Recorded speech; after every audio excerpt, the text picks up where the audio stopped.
Howdy, y'all. Welcome to the world of Western genre. You know, it's pretty much a given that no genre trends steadily upward over time, but those of value, like the Western, never disappear. So let's examine the Western genre. As you might imagine, it's America's story, or maybe more.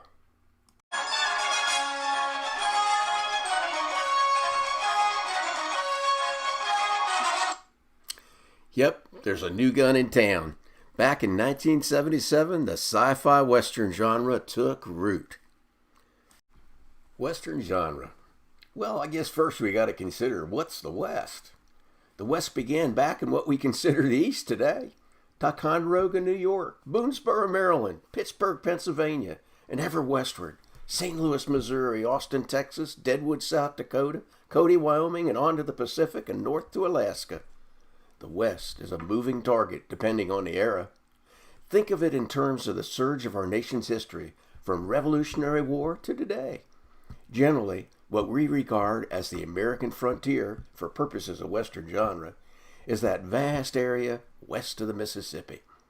The underlying theme of Westerns is the conflict between civilization and lawlessness, set in adventure, mystery, history, romance, sci-fi, fantasy, dystopia, horror, comedy, and more. For example, I was in Barnes & Noble a couple of weeks back and found best-selling Western author C.J. Bach's latest Western in the mystery section.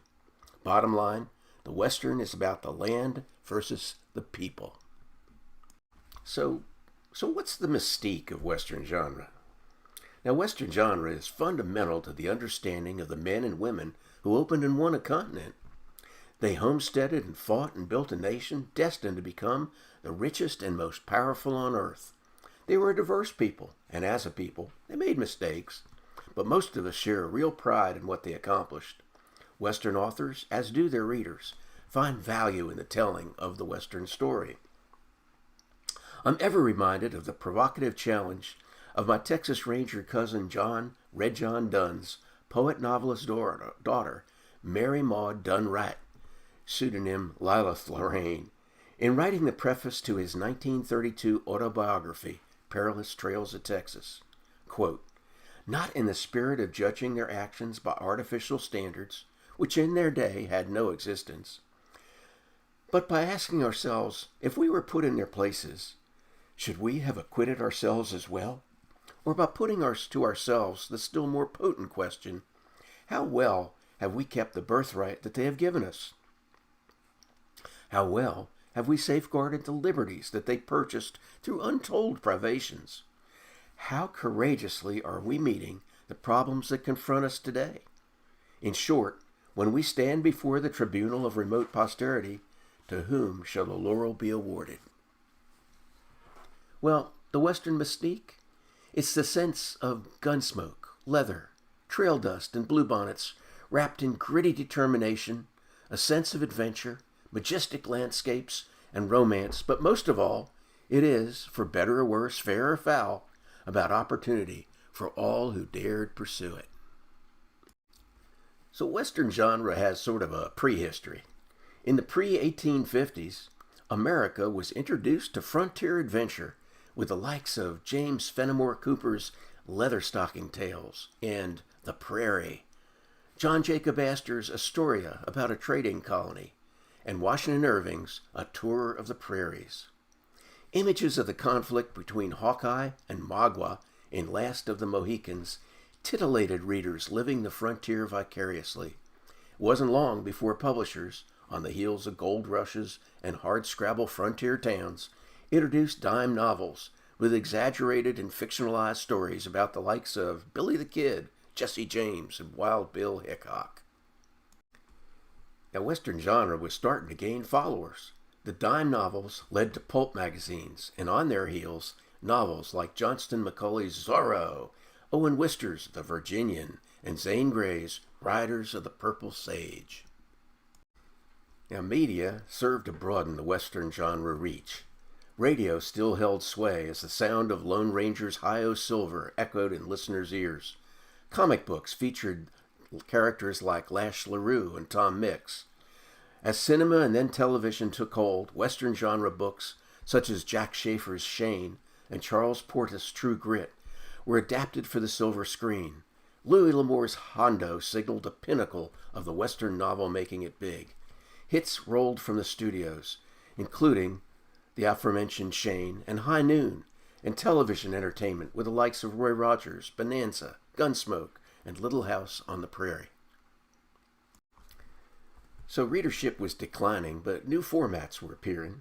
By the 1970s and 1980s, television and cinema stepped up with fictionalizations of Butch Cassidy and the Sundance Kid, Billy the Kid, and Jesse James, reality settings like Little Big Man, Enemy Women, and Dances with Wolves, romance as in The Man Who Loved Cat Dancing, and comedy headed by Blazing Saddles and Three Amigos. But readership was declining.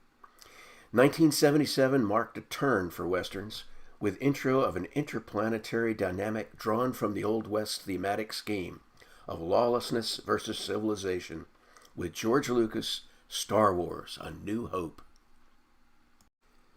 While sci-fi westerns held viewers, traditional Western readership in the 1990s through 2000s took a bit of a dive, only to be revived in part thanks to television miniseries such as Longmire, Yellowstone, 1883, and Lonesome Dove. Authors emerged to carry Western genre into the 21st century. So we've taken a gander at the history. Let's take a look at how the typical Western's constructed. Westerns generally begin with a bang. Shootouts were rare, most killings were bushwhackings, but that won't stop us from starting big. The author must create an inciting incident. The narrative needs a cause that shapes a story arc that the protagonist has to deal with. The author must maintain an overarching theme of good versus bad. Readers demand protagonists that are heroes embodying the law. Whether they be a Joe Pickett, a Luke Dunn, or a Luke Skywalker, the protagonist should be wrapped in moral complexity, in taking on right versus wrong, while dealing with ambiguity and trying to find a place in a complex world, often overcoming an enemy within themselves as well as the antagonist. Antagonists, then, are cast as outlaws, representing the very embodiment of evil. To add spice, as it were, authors must make the protagonist's journey bumpy, with both unexpected and expected complications with the antagonists. At the midpoint of the story, the loyalty or resilience of the protagonist may be called into question. Does the protagonist quit? Does he get into some trouble? Traditionally, there's a shootout or final battle, though these days it could be psychological or physical or both.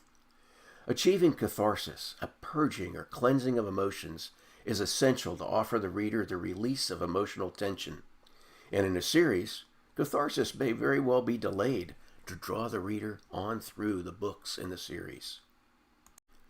There are plenty of demands on today's resurging Western genre. Today's Westerns entail a mix of subgenres, from mystery to historical fiction to romance to fantasy and more. The Western novel stands solid as a bulwark against woke PC proponents. Western genre readers expect unvarnished moral truths, as in delivering the good triumphing over evil message. While it scares off much of the Gen Z and old 1960s hippy-dippy culture, most Westerns offer windows to the very soul of America's exceptionalist heritage. It's essential that Westerns provide edgy adventure, tough hombres, and impassioned romance. While characters and stories are fictional, their personifications exist even as blended with actual historical figures of the era in which they're set. Settings become critically important, as in juxtaposing events against backdrops of rugged but wildly beautiful landscapes. And today's readers are often immersed in a media that too often offers doomsday scenarios. Thus, they're seeking relief from society's travails in characters that successfully struggle with hardships while dealing with fundamental moral conflicts and obligations to families and communities. This reveals an inherent contradiction in terms often associated with Western genre, not the least of which is its malleability, as it's transitioned from gunfights and good versus evil to even more complicated stories and outcomes. Now, as I said earlier, it's essential that Westerns titillate the senses, mingling striking visualizations with riptides of forging life in a rough and tumble world. In our immediate self-gratification culture, Westerns must deliver rapid-fire pacing of action and plot. Notably, however, today's Western readership demographics tend to lean toward educated men in their 50s, though women tend to be drawn to romance and historical fiction in their Western genre preferences. And just as artists are obliged to stretch the bounds of canvas and computer, literary adaptations brand Western genre as the very backbone of our exceptional nation that has enabled it to endure since its gestation nearly 250 years ago. Exceptionalism is America's unique triumph.